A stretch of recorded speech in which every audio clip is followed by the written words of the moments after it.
Congratulations on your first program, Amanda. Yeah, I'll tell you what I loved about it. I love the way you told us at the start about your love of politics, love of the country, love of the debate. You're in it for the right reasons, and it's fantastic to hear that passion.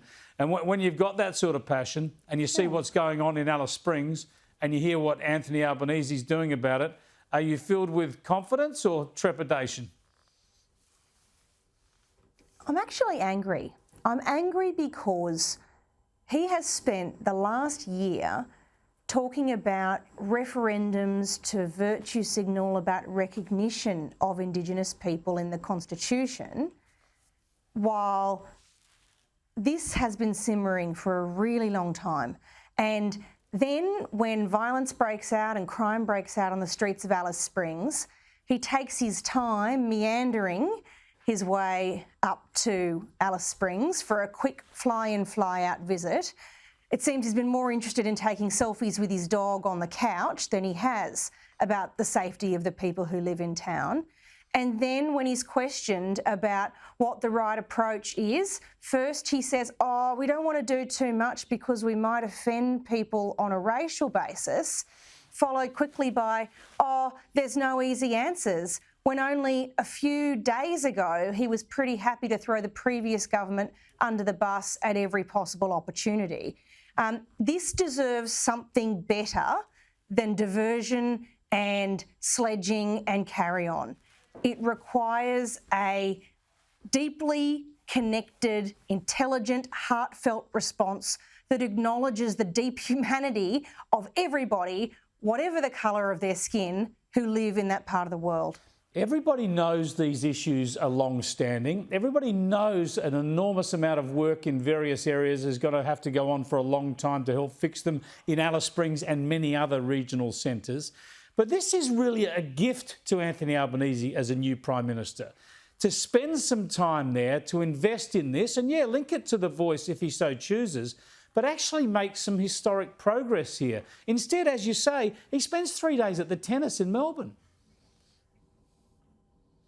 And instead of being present and walking hand in hand with everybody in that community to get to the bottom of these long-standing problems, he has instead palmed it off to Darrell Anderson, his coordinator for the area, who's whipped up a report without talking to the Police Association, without talking to the Chamber of Commerce, without talking to the mayor, the person who knows that town on the ground better than just about anybody, and without talking to the local Aboriginal Congress. Now, by any measure, Ms Anderson cannot do the job that is required of her in a way that is connected to the needs of that community without talking to people on the ground. And so Mr Albanese's palm off has produced a report that he hadn't read. You'd think it would be on the top of the stack of things he needs to read. And while he takes his time to do that, people of every background in Alice Springs are scared to leave their homes, scared to be in their homes too. Yep. It's not an acceptable situation. It is not acceptable for a moment, and it's got to get all of his attention super quick.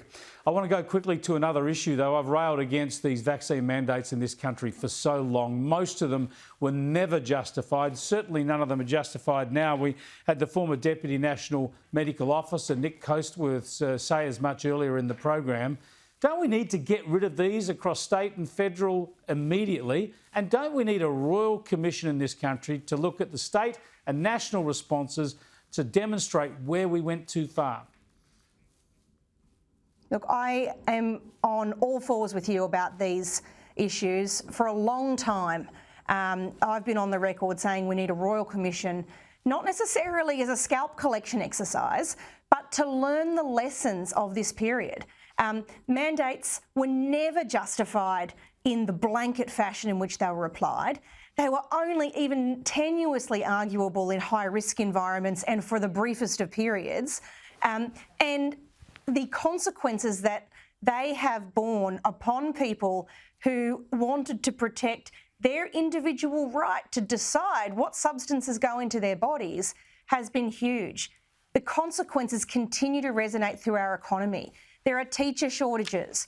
They are the product of good teachers being squeezed out because they were uncomfortable, for whatever reason, with having this new and relatively ill-understood vaccine being delivered to them. That was entirely their right. Absolutely. To take away a person's livelihood for such a low-risk environment as a school was never okay. And the examples go on and on. Yep, But and if we the teachers is don't one of the learn best lessons ones. of that overreach, Yeah, we have to. we don't have learn the to. lessons Spot of that on. overreach, we're condemned to repeat it. We sure are. And a lot of those teachers don't even want to go back now the mandates have been dropped, understandably, because of the way they were treated.